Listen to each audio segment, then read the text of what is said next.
dia, saya hello dulu buat dia. Buat dia, ayo.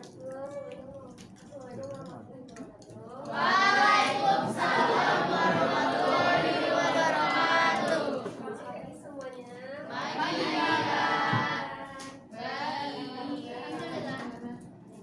Baik sih sebenarnya. Tapi alhamdulillah dikasih kesempatan bisa kesini ya. Singkat aja, perkenalkan nama saya Dian Fidia Sorsono. Kami aja dia. Halo Kak Dia. Halo Nadia. Di sini aku mau bertujuan untuk mempresentasikan materi yang nanti akan dibawa sama teman-teman aku juga. Sekian dari aku, terima kasih. Assalamualaikum warahmatullahi wabarakatuh. Sabar, kenalin apa namanya Mas? Saya Pak Reno dari kampus puisi dan kampus di sini juga akan mempresentasikan tugas dari kampus puisi saya sendiri. Assalamualaikum warahmatullahi wabarakatuh. Nama saya Renaldi Rasa Takunan, saya dari kampus BSI. Biasa dipanggil Renal, Aldi, ganteng atau apapun itu. Oke, terima kasih ya teman-teman udah dengan perhatiannya. Di sini kami sangat senang sekali bisa diberi waktu dan perhatian kalian semua. Semoga acara ini berjalan dengan lancar. Amin. Dan terima kasih banyak ya buat kalian. Oke, ini langsung masuk aja ke materi kelompok saya, yaitu tantangan Islam di era modernisasi. Oke.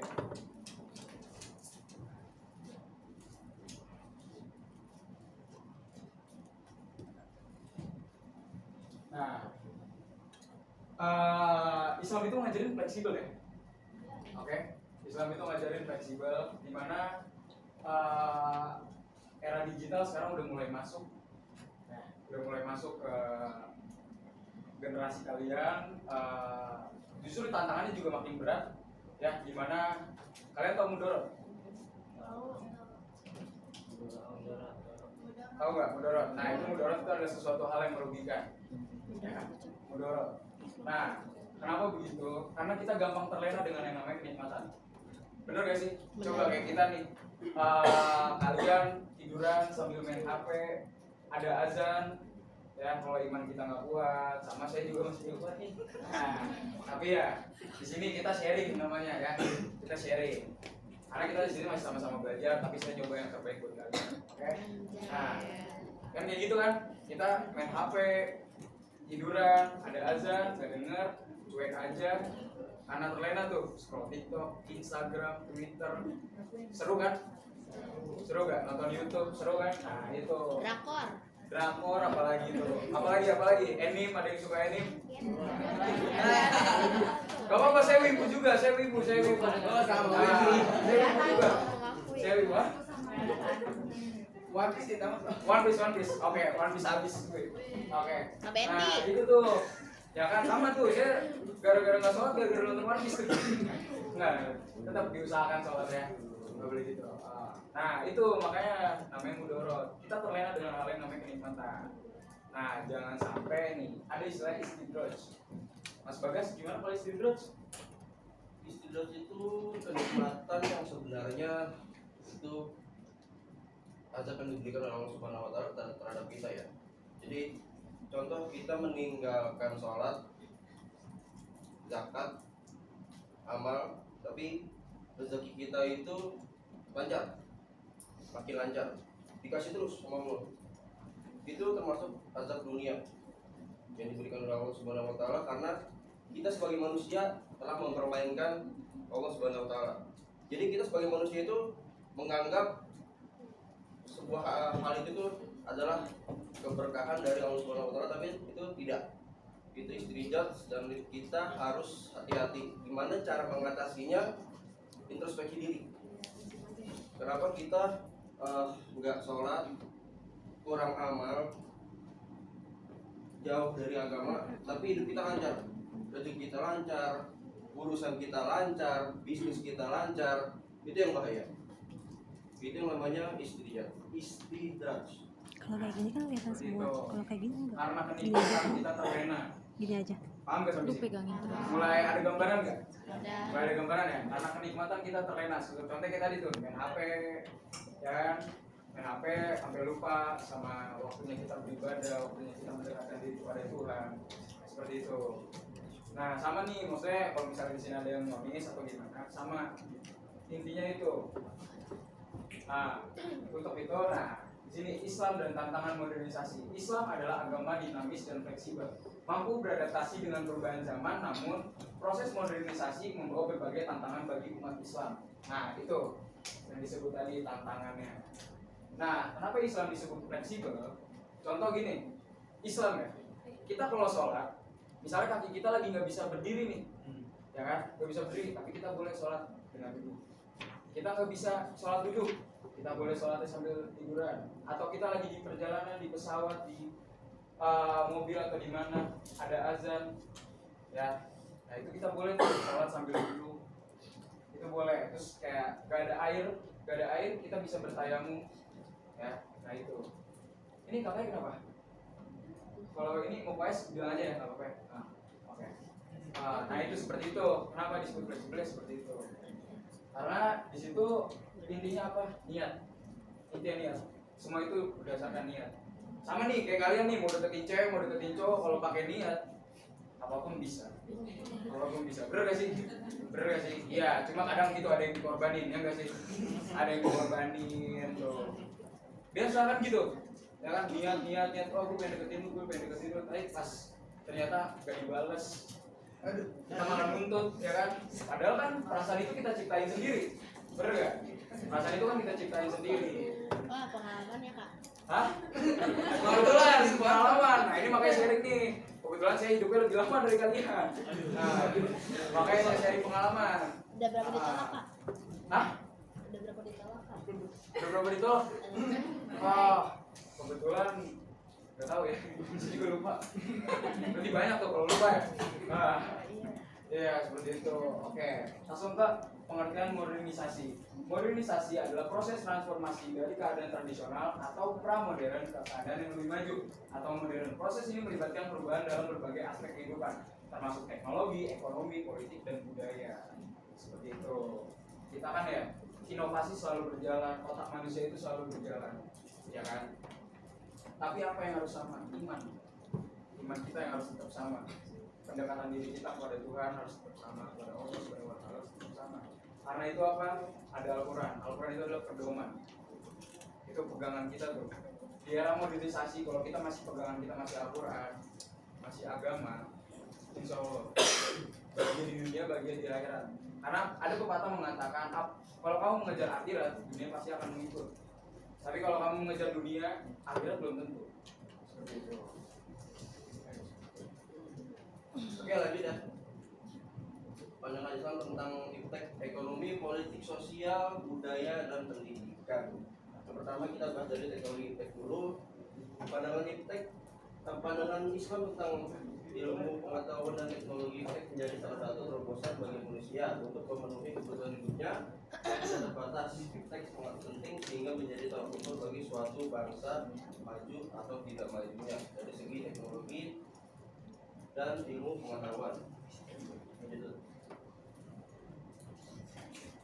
Nah, peran iptek diantaranya adalah membantu manusia dalam segala bidang kehidupannya seperti bidang sosial, bidang kebudayaan, Islam, agama. Islam agama yang rahmatan lil alamin, sangat mencintai ilmu pengetahuan, memiliki peran penting untuk menghadapi arus deras tantangan yang terjadi dalam kehidupan seperti tantangan dalam menghadapi modernisasi.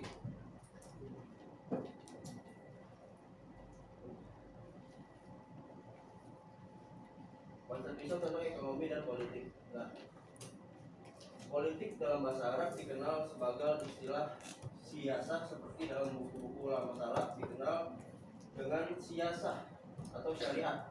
Sedangkan kata siasah itu sendiri berasal dari kata siasah, sasa, yasusu, siasatan yang berarti pama, pamali, waradaha, abadaha yang berarti mengurusnya atau melatihnya dan mendidiknya. Adapun ekonomi berasal dari bahasa Latin oikonomia. Oikonomia berasal dari kata oikos yang berarti rumah tangga dan nomos yang berarti mengatur. Jadi secara literal ekonomi artinya mengatur rumah tangga.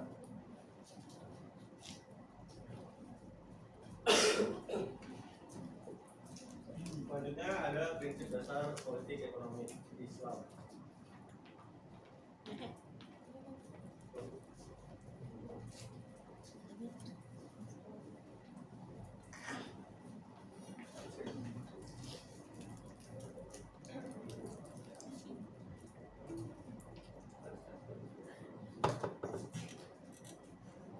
Nah, yang pertama itu ada tauhid atau keesaan Allah, adalah prinsip utama yang menegaskan bahwa semua aktivitas ekonomi harus berlandaskan pada kepatuhan kepada Allah.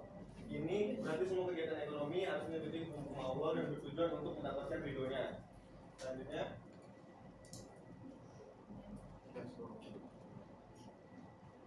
ada kepemilikan. Dalam Islam, kepemilikan dibagi menjadi 3 jenis, yaitu kepemilikan individu, kepemilikan negara, dan kepemilikan umum.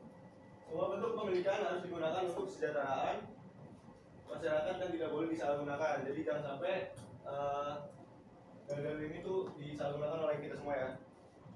Selanjutnya, udah bisa. Baik, itu saja materi yang dari kelompok kami kita sampaikan.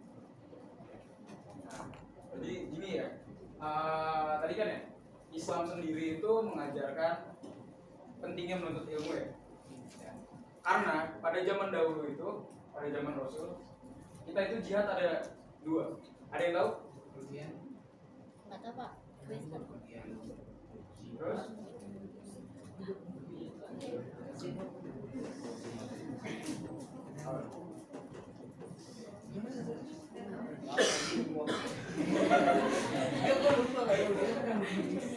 Jihad itu ada 2 ya teman-teman. Jihad itu ada 2. Yang pertama itu berperang, yang kedua itu menuntut ilmu. Itu diwajarkan menuntut ilmu untuk orang yang tidak bisa ikut berperang. Tapi kalau bisa ikut berperang diwajibkan untuk berperang pada zaman dahulu, pada zaman Rasul. Ya. Makanya banyak pencetus-pencetus ilmuwan dari Islam seperti Ibnu Sina. Ada yang tahu? Nah, ada yang tahu tuh. Nah, seperti itu. Dan tadi di Islam sendiri juga mengajarkan untuk ekonomi yang tetap pada gagasan pemegang perintah Allah Subhanahu wa taala. Itu berarti apa tandanya? Harus adil. Tetap adil. Makanya di zaman dulu sebelum adanya mata uang, kita itu pakai apa?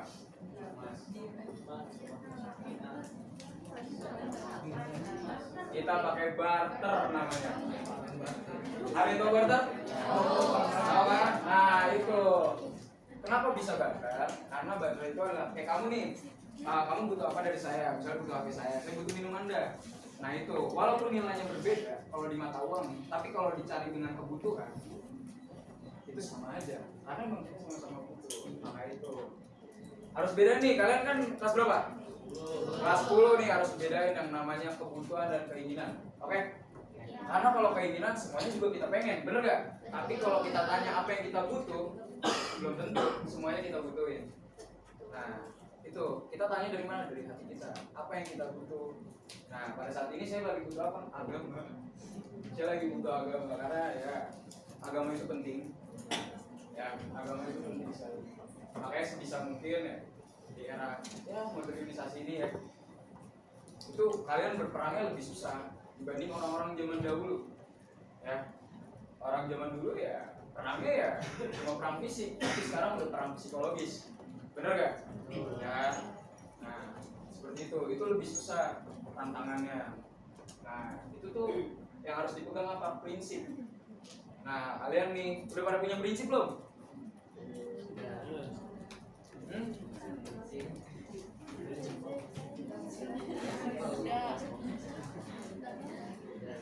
Ayo, udah punya prinsip belum?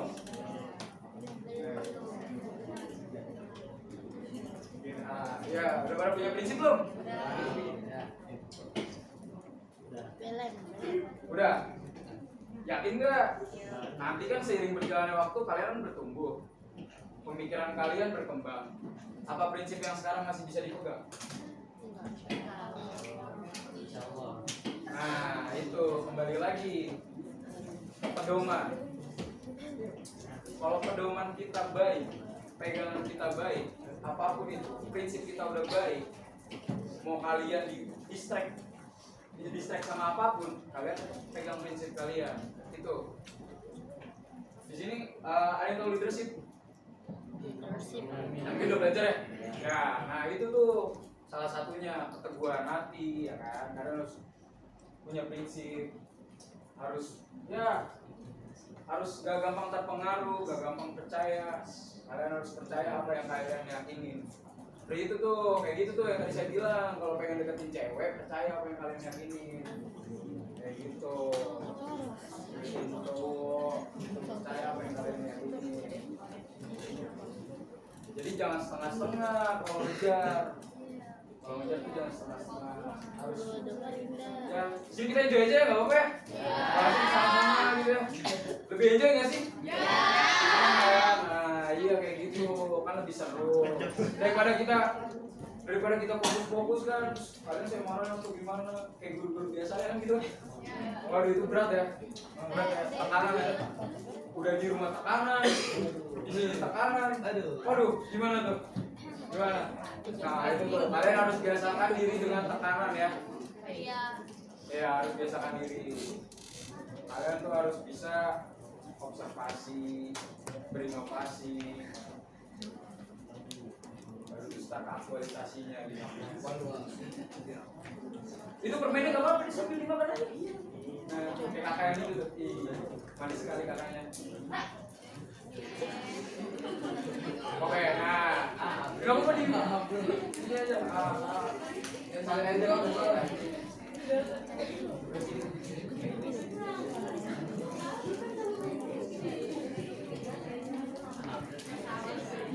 Materi yang kami sampaikan, ada yang bisa nyimpulin? Oke, boleh.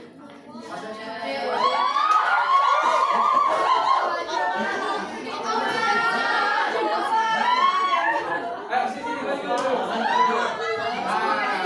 Saya yang duduk sini.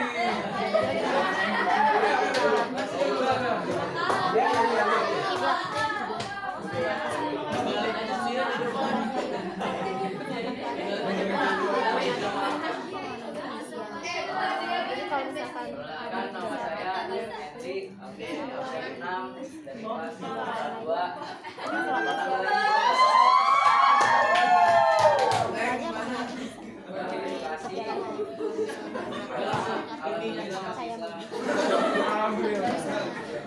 Jadi dari materi ini adalah bahwa di zaman sekarang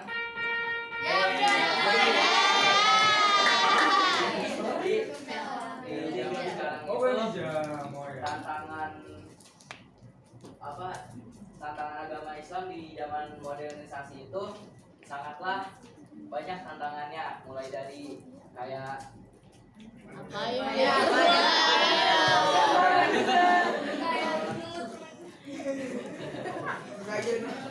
banyaklah tantangannya, misalnya dari kita nih tantangannya dalam tadi yang kakak Apa ya?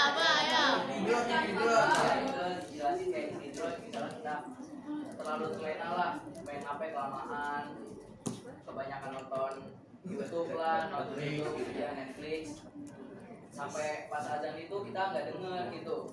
Apalagi misalnya juga kayak kalian tadi jelasin, misalnya kita selalu dikasih kenikmatan sampai lupa kalau kita tuh belum beribadah kepada Allah. Masya Allah. Itu sih yang bisa saya simpulkan bahwa Wih, tepuk tangan.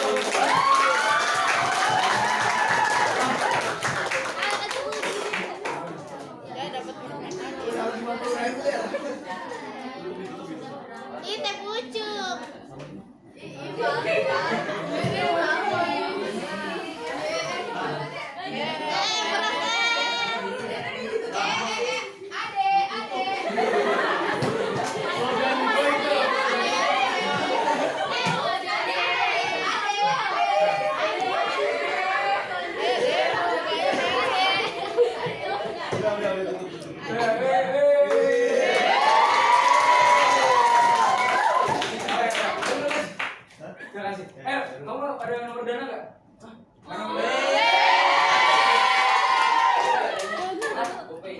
Dari darat ke Kita aja. Ayo, udah ntar mulai. Ya, tergantung. Dari sana udah ntar. Cambung, cambung, cambung. Sekian, terima kasih. Wassalamualaikum warahmatullahi wabarakatuh.